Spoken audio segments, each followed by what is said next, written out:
Ensuite, parce que vous voulez faire la publicité pour votre entreprise. Enfin, parce que vous voulez également contribuer et participer à ce projet. Mais qui paye la salle dont vous parlez? Personne, puisque c'est gratuit pour vous, vous avez pris 100% de réduction. Alors, ce qui est intéressant dans ce genre de projet, c'est la possibilité, en fait, à partir d'Internet, à partir de jeunes qui ont réellement donc, des connaissances donc, dans les outils numériques, aujourd'hui, donc, asseoir ce qu'on appelle donc le crowdfunding, c'est-à-dire le financement participatif à partir de projets communautaires. C'est-à-dire que le projet, en fait, il n'appartient à personne, sauf les gens qu'on mobilise quelquefois sur la toile qui peuvent en parler, et c'est la viralité quelquefois de ce fait-là. Aujourd'hui, en Europe, ça existe un peu partout dans tous les pays, même des pays africains aujourd'hui qui sont des pays émergents, comme au Rwanda. C'est-à-dire on peut le faire, par exemple, pour construire une école. On peut le faire, par exemple, aujourd'hui, donc pour financer un projet, par exemple, l'hydraulique villageoise. Ça peut être, etc. Je pense que c'est ce système que le président Obama a utilisé pour financer sa campagne. Tout à fait. Alors, mais sauf que cette fois-ci, c'est plus en part donc du web. Parce qu'avant, donc, aux États-Unis, il y a ce qu'on appelle donc les levées de fonds sur les partis politiques, etc. Mais cette fois, donc, Obama a profité éventuellement, donc, lui, de la bulle, de la toile, etc., pour mobiliser donc les gens qui sont quelquefois loin, qui n'arrivent pas, mais qui partagent donc ces idées. Et c'est ça, quand il explique, c'est-à-dire qu'on a aujourd'hui la possibilité, nous, en tant que jeunes, parce que les assises de la jeunesse donc, viennent de se tenir, c'est une jeunesse aujourd'hui consciente qui prend donc les TIC comme catalyseur, donc comme appui éventuellement pour pouvoir donc créer des outils de développement. L'outil de développement, donc comme il a expliqué, c'est le Tech Hub. Les Tech Hub qui, financés à partir de la communauté, permet aujourd'hui donc aux jeunes de pouvoir mobiliser des fonds, eux-mêmes construire quelque chose qu'ils veulent, et pour l'avenir, c'est de dire, on a un centre aujourd'hui qui forme au métier des nouvelles technologies, parce qu'ici, aujourd'hui, on n'en a pas. C'est de façon éparse que, plus ou moins, chacun se forme, on partage les expériences, on échange sur des sujets et tout. Mais donc, le Tech Hub va fédérer donc, toute cette énergie des jeunes Ivoiriens qui sont férus de nouvelles technologies, que, éventuellement, donc, pour bâtir une économie numérique, il faut des hommes, il faut des ressources humaines, mais également, il faut des infrastructures. Et c'est tout cela, je crois que le projet est à saluer, bien sûr. C'est à saluer, mais moi, je n'ai pas tout compris.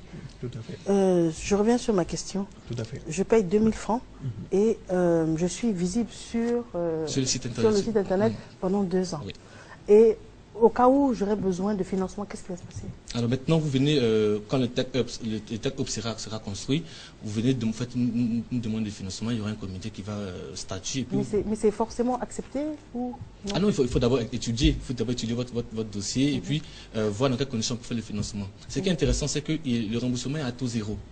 Il est à taux zéro, vous avez 6 mois pour exécuter votre projet et à partir de 6 mois, vous commencez à le rembourser au bout d'1 an. Et donc, si j'ai bien compris, l'argent du financement de ce projet est constitué par toutes les personnes qui ont payé sur ce mur, qui ont construit ce mur-là. Voilà. D'accord, mais il y a des personnes qui ont payé qui peuvent ne pas avoir de projet financé parce que le projet n'est pas bancable, par exemple. Alors, nous n'est pas une banque. On n'est pas une banque. Donc, c'est ça notre avantage. C'est-à-dire qu'on regarde votre projet. Par exemple, quelqu'un me dit que je veux faire de la musique. On regarde si ton projet intéresse ou est retenu par le comité de sélection et on le finance et puis on l'encadre, on l'aide, on lui montre aussi comment est-ce que les technologies de l'information et de la communication peuvent l'aider à faire la promotion. Et après, il rembourse, mais à taux zéro. D'accord. 2 dernières questions avant de vous libérer. Première des questions, la personne qui vous a donné son argent, quelle garantie elle a que son argent pourrait être... peut-être pas lui revenir, mais savoir que... Servir à ce pourquoi elle a donné. Première question. Et deuxième question, la personne, si jamais elle a un projet qui vous paraît viable, que vous voulez financer, mais cette personne avait juste besoin d'argent pour partir aux États-Unis s'exiler, et quel recours est-ce que vous avez? Déjà, pour la première question, on a deux éléments. Premièrement, ça sera géré par une association, l'association Brick Espoir, qui elle-même sera appuyée par un cabinet de notaires. De sorte que ce pourquoi l'argent a été mis soit suivi jusqu'au bout. L'idée pour nous, c'est en décembre 2014 de faire l'inauguration du centre. On ne va pas attendre d'avoir 1 milliard avant de le faire. Au fur et à mesure, on achètera le terrain, on construira et chaque fois on convoquera les membres de la communauté pour dire voici où nous en sommes.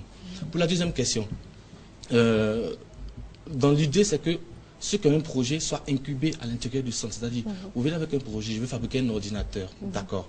Votre projet est sélectionné, vous êtes sur place, on vous encadre à l'intérieur du Tech Hub pour que le projet puisse arriver à terme, véritablement. Donc, avec des mécanismes qu'on ne va pas dévoiler ici, ce sera difficile de pouvoir fuir avec l'argent. Très bien. Vous souhaitez peut-être un mot de fin avant de vous laisser partir? Alors, non, pas vraiment le mot de fin. Alors, on a tenu vraiment à en parler parce que ça fait donc le buzz pratiquement sur un mois sur le web et ça nous a vraiment intéressé. Effectivement, donc pour les jeunes, tous les jours que Dieu fait, on a des jeunes qui ont le talent, qui ont également l'envie donc de réussir. Aujourd'hui, le vrai challenge, comme on dit dans les nouveaux médias, et nous mais également, donc qui sont des médias aujourd'hui classiques, qui sont en train d'adopter donc les nouvelles technologies de plus en plus. Alors, il faut éventuellement qu'on puisse accompagner donc tout ce qui est initiative de production de contenu. Quand on dit contenu, c'est que vous avez la possibilité aujourd'hui donc au monde de pouvoir produire du contenu qui intéresse les gens. Et pour produire du contenu qui intéresse les gens, c'est parce que vous avez des ressources humaines bien faites, c'est parce que les gens sont bien formés, c'est parce qu'il y a les infrastructures. Et pour nous, voilà, c'est ça aujourd'hui qui va être dans le rendez-vous du donner et du recevoir. Donc la possibilité pour nous de pouvoir bâtir une économie numérique et avec des jeunes qui sont vraiment la volonté. Très bien. Avant de nous donner un contact, si vous le souhaitez, est-ce que vous pouvez nous rappeler les adresses Internet pour suivre la RTI? Tout à fait. Alors justement, donc maintenant, on a à l'écran là donc un tweet du ministre des Sports et de la promotion de la jeunesse. Je crois que il a d'ailleurs donc soutenu voilà, cette initiative qu'il trouve louable pour les jeunes parce que lui-même il est féru des technologies. Il est tout le temps donc sur Internet, sur Twitter et Facebook et tweet lui-même. Alors donc pour terminer, donc alors l'adresse du site web de la RTI, c'est www.rti.ci, c'est simple à retenir.